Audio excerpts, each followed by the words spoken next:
Hello Martijn, it is so nice to see you after all this time in the Netherlands. You were my first teacher here in Amsterdam. Your studio was just around the corner and I really enjoyed your strong Hatha yoga classes, and I must say I miss them these days. What was the message you wanted to pass on to your students? It is always a joy and a pleasure, Brigitte, to see you again when you're back in the Netherlands, because I consider you as one of my companions on the yoga path. And yes, I do remember the first time we meet in Amsterdam. That was in the year of 1994. And it was from the beginning very clear to me that you were not an average student, because you put a lot of effort in mastering the more complex and advanced asanas and pranayamas, which is always a sign of discipline and dedication to the science of yoga. You had also, like myself, traveled extensively through India, so you were familiar with the Indian culture and with the roots and backgrounds of yoga in a broader sense. It's not easy to explain my message in a few words, but it was and it is, in Sanskrit terms, Maitra Karuna Muditi Upekshanam. Friendliness, compassion, forgiveness and joy. And that together with sadhana.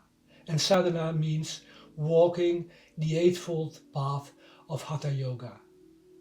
Not only on your yoga mat or in your classes, but day after day, during your whole waking existence, practicing the philosophy of yoga in your daily actions, in your words and in your thoughts, which is really a great challenge. And I saw and I felt this is what is part of you and was part of you already.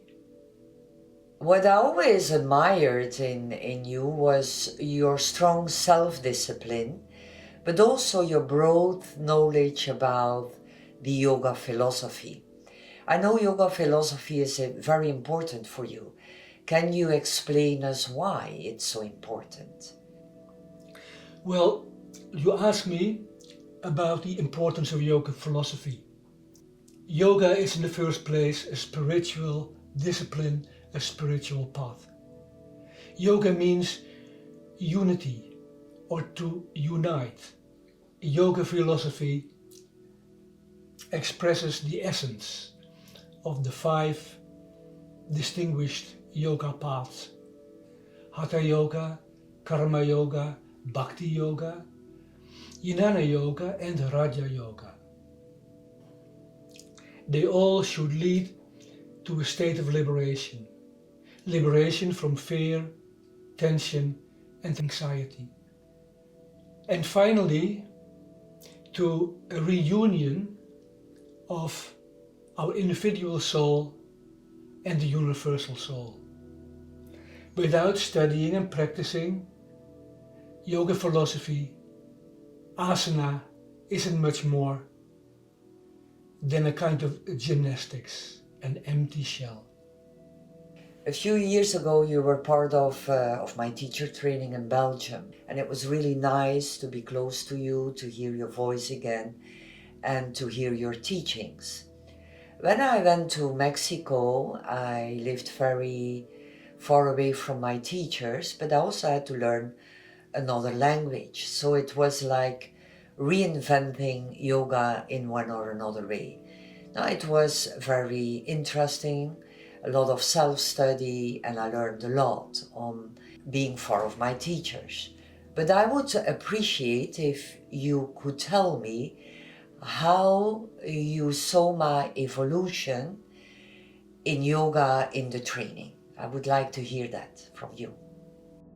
While observing your work with your students during your workshops and lessons, the most conspicuous to me was your deep concentration, your sharp eye for details, and the clarity of your explanation. The kind of yoga you teach is called restorative yoga. What I admire most in your classes and workshops is the creative use of props and your explanation of what is happening in the deep layers of the body by means of time, concentration, breath and relaxation. You're putting the emphasis again and again on the self-sustaining, self-healing and self-aligning properties of the body and the mental and emotional dimensions involved in these processes. And for me, that is very impressive. I planned a teacher's training in 2024 in Belgium, and you will teach yoga philosophy and some kriyas there. So I'm very happy you will be there again. But I also must say you're very welcome in Mexico. You will love the beach, and I already have a hammock for you somewhere. So namaste. Thank you.